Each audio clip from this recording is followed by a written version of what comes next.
Tasty foodie Hema. मी आता तुम्हाला गवारीची भाजी मालवणी पद्धतीची दाखवत आहे. जी आमच्या आई करत होत्या ना, त्या भाजी मी आता तुम्हाला दाखवत आहे.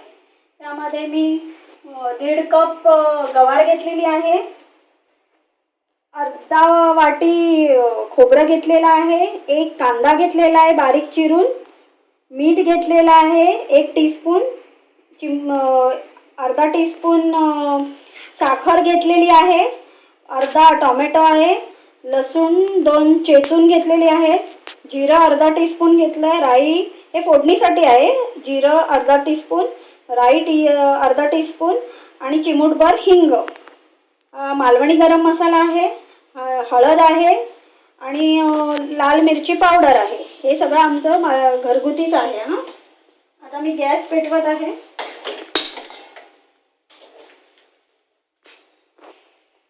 थोडंसं तेल टाकते 1 टीस्पून आणि आता मी फोडणी देते आहे त्याची. राई, जिरं आणि हिंग. पहिली राई टाकली, जिरं आणि मग हिंग.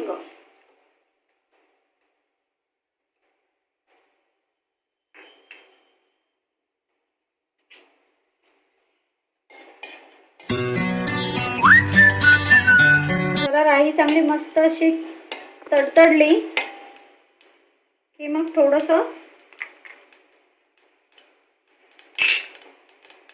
मग लसूण टाकायचे, मग कांदा टाकायचा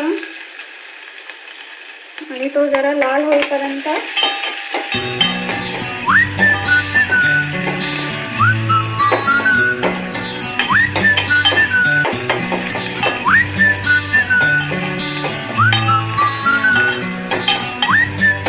चपाती बरोबर आणि भाताबरोबर अतिशय छान लागते. खूप छान लागते ती भाजी, खाण्यासारखी आहे.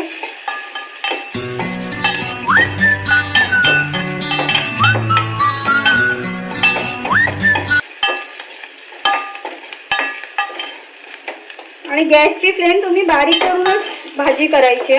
कधीही मोठ्या फ्लेमवर कधीही करायची नाही. नंतर त्यामध्ये टोमॅटो टाकते मी, ते पण थोडं मिक्स करून घेते, एकजीव करूया. त्याच्यानंतर मी गवार टाकते,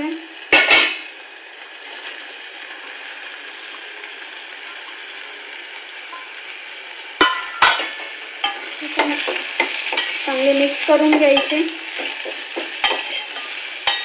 हे सगळं चांगलं एकजीव झाल्याबरोबर सगळं 2 मिनिटं परतायचं. ते एकजीव व्हायला लागतं.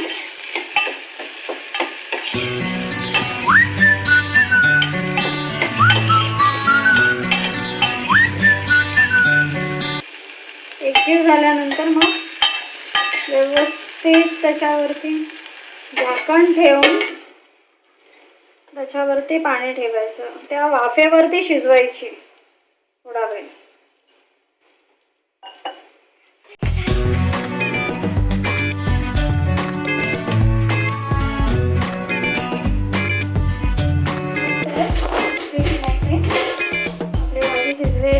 सगळे मसाले टाकते त्याच्यात.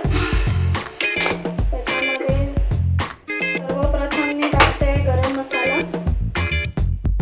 नंतर हळद टाकते, नंतर लाल मसाला,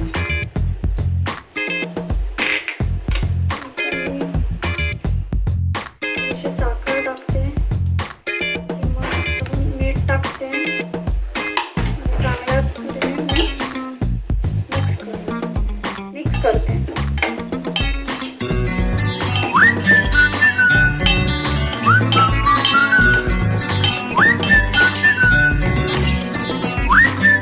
वाटण वगैरे काय घालत नाही. काही लोक शेंगदाण्याचं खूप घालतात, पण आम्ही नाही घालत. आम्ही त्याच्यात आमच्या मालवणी पद्धतीमध्ये आम्ही ओलं खोबरं घालतो, म्हणजे नारळ जो असतो ना तो किसून घालतो. आपली भाजी तयार झाली.